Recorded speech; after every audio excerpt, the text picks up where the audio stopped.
Hello friends, मैं आपकी परीक्षा दोस्त आपके लिए फिर से अपठित गद्यांश की और प्रैक्टिस लेके आई हूँ।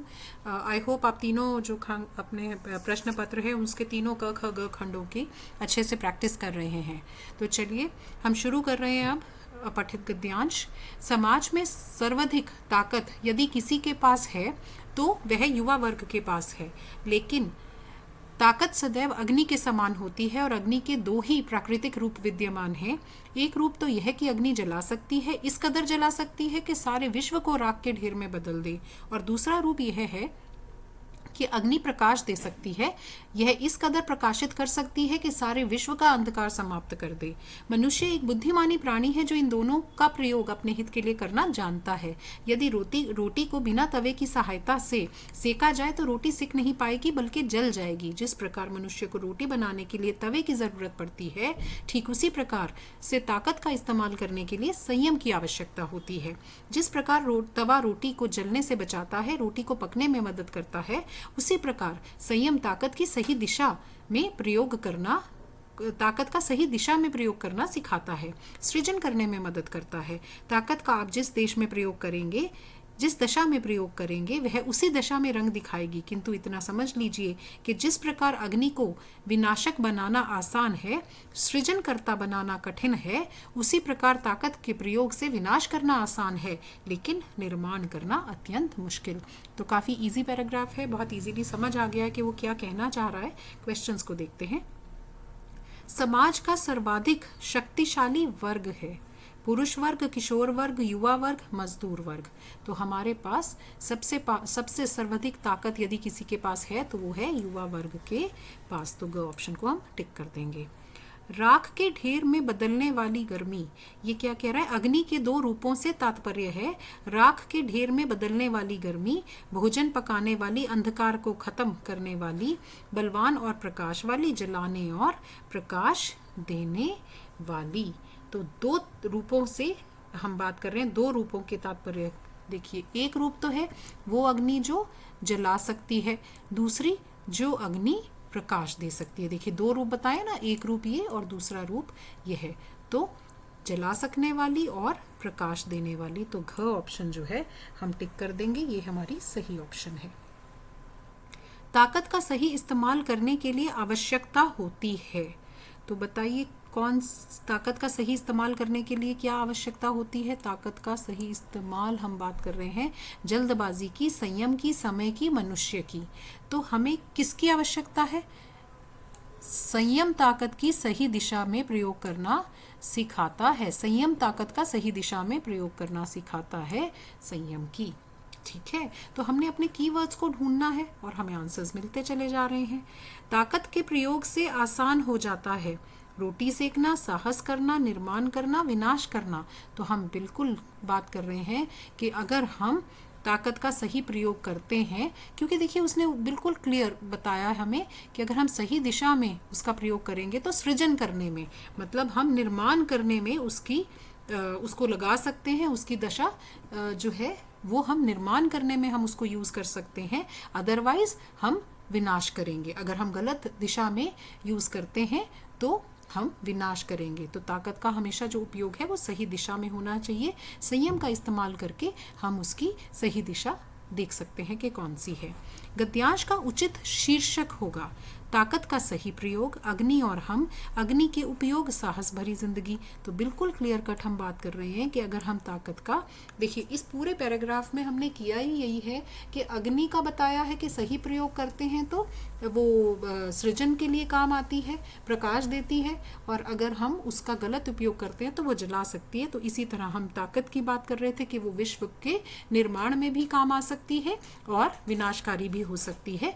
डिपेंड करता है कि हम अपना संयम मेंटेन करके उसका सही प्रयोग करते हैं या नहीं।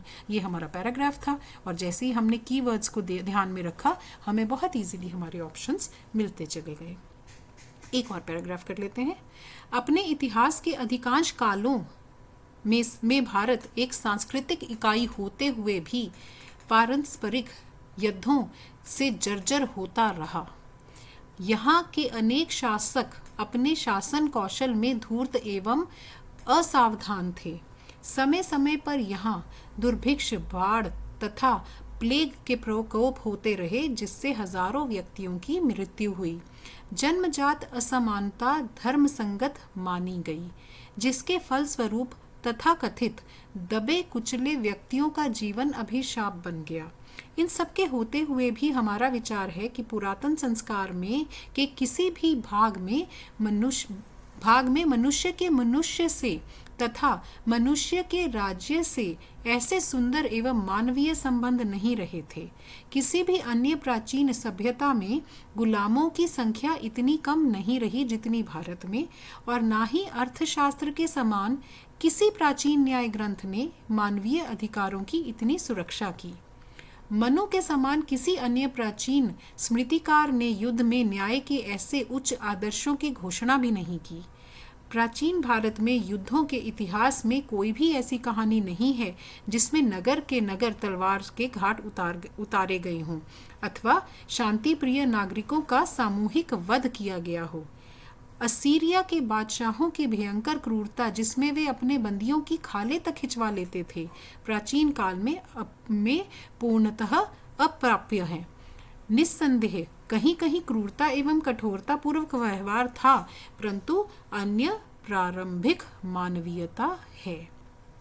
अब ये जो पैराग्राफ है पढ़ लिया हमने, 100% आपको आइडिया मिला है या नहीं वो पॉसिबल, वो हो सकता है कि ना 100% आपको क्लैरिटी इसमें ना मिली हो, पर आपको कुछ हद तक आइडिया मिल गया होगा कि हम क्या बात कर रहे हैं। हम भारत की संस्कृति की कंपैरिजन कर रहे हैं बाकी जगह के साथ, अपने प्राचीन काल में दोनों कंपैरिजन्स हम कर रहे हैं। तो यहाँ पे वो क्या कह रहे हैं, पहले क्वेश्चन में हम देखते हैं, एक सांस्कृतिक इकाई होते हुए भी भारत के इतिहास की क्या विशेषता रही है।